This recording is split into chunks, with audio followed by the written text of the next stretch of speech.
through all the things I've gone through in my life, I had a lot of downs. How did I keep the faith? It was a couple of reasons. Number one, I know from living that if you quit whatever you're trying to accomplish, if you quit, whatever you were trying to accomplish can never happen. There's not even a remote possibility. If you quit, there is no chance of it popping back up again, coming back later. Quitting is guaranteed failure. Now, when you're trying, you're going to fail. But quitting, just stopping, that was the number one thing I understood. And then number two, you have to make sure that your dreams, your aspirations and goals are so big that not accomplishing them is not an option. It's just not an option. You have to want something so big that it wakes you up in the middle of the night. You have to want something so big that you think about it all the time. You have to want something so big that it drives you to wake up when you don't want to. It keeps you up at night when you long been sleepy. It makes you show up, do things you wouldn't normally do. It requires extra. If you want to be extraordinary and not ordinary, if you want to be ordinary, live your life. But if you want to be extraordinary, you have to be extra. If you put extra on top of ordinary, that word is extraordinary.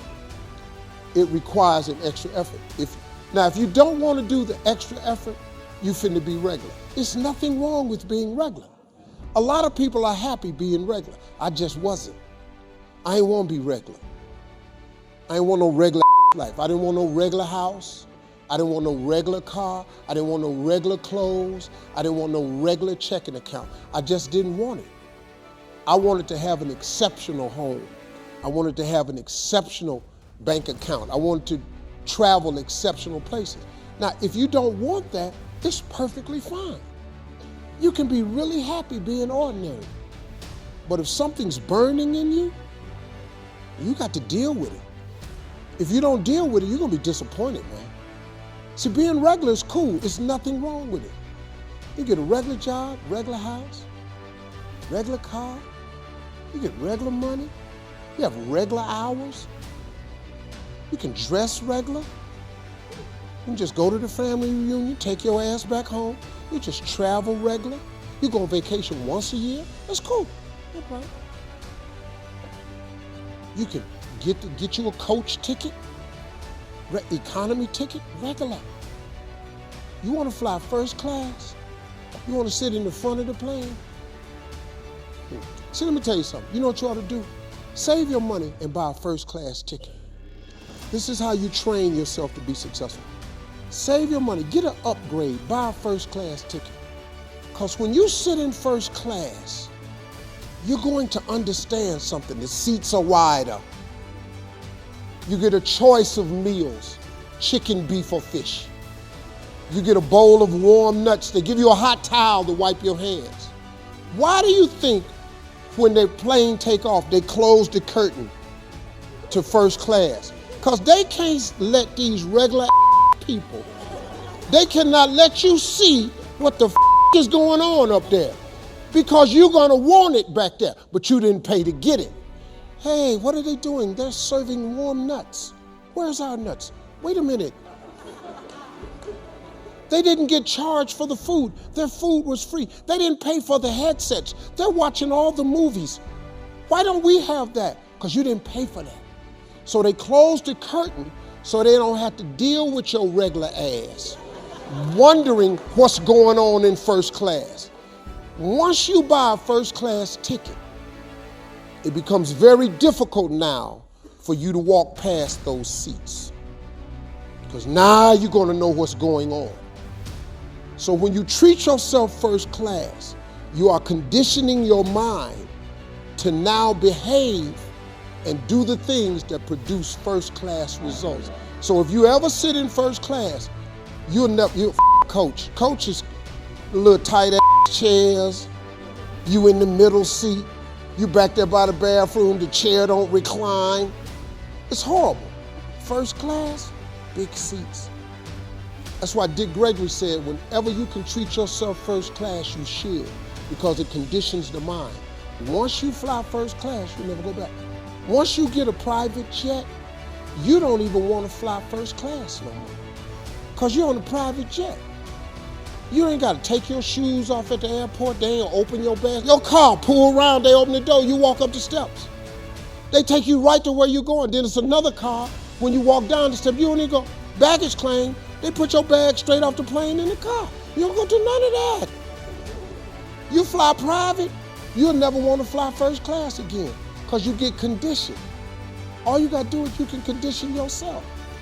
Once you buy a really nice dress, you don't want a cheap dress no more. You want another nice dress.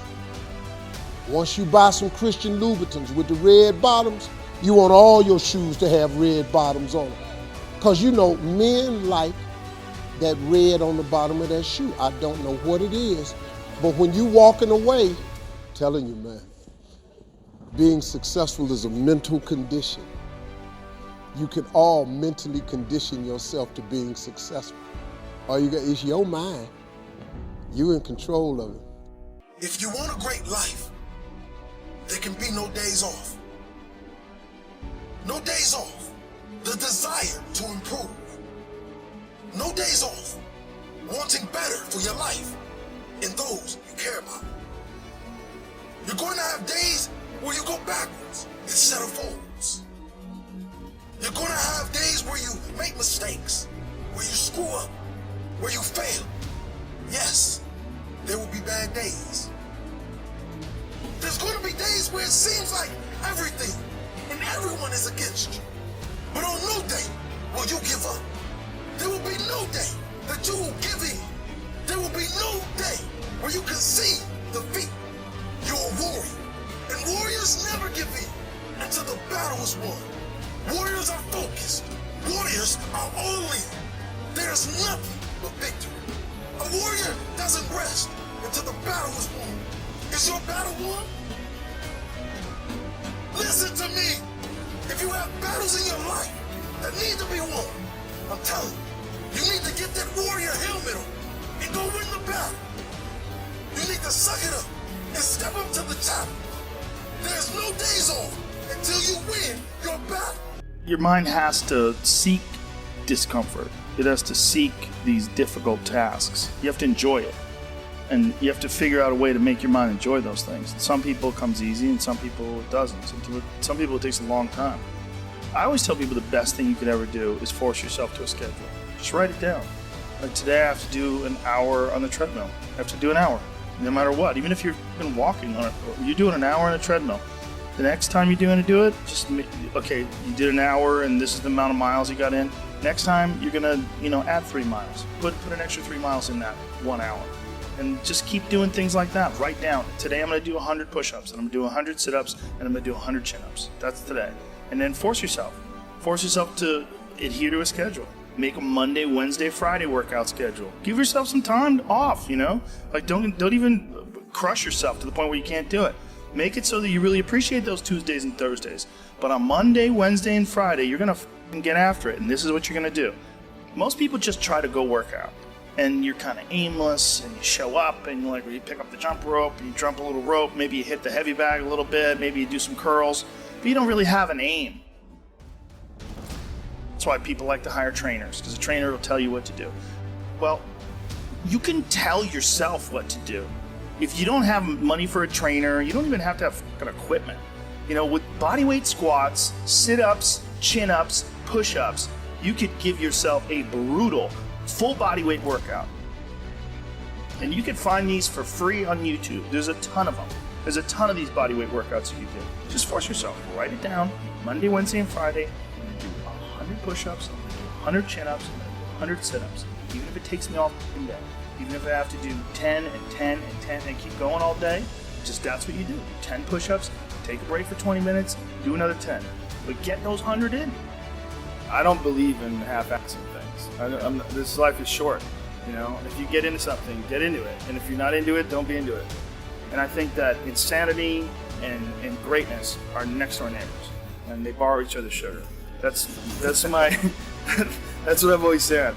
There's something about mastery, like true mastery, that requires you to shut off massive areas of your life.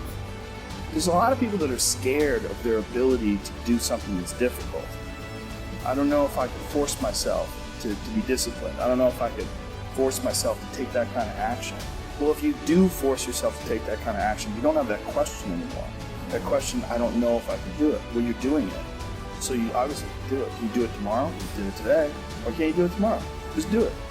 You get so much more benefit out of a struggle that you choose to embark in versus a struggle that life throws upon you. Get out there and go and do something. Just go. And then in the middle of doing it, it'll become easy. Even if it's not easy, even if it's hard, it's easier than not doing it and wishing that you had done it.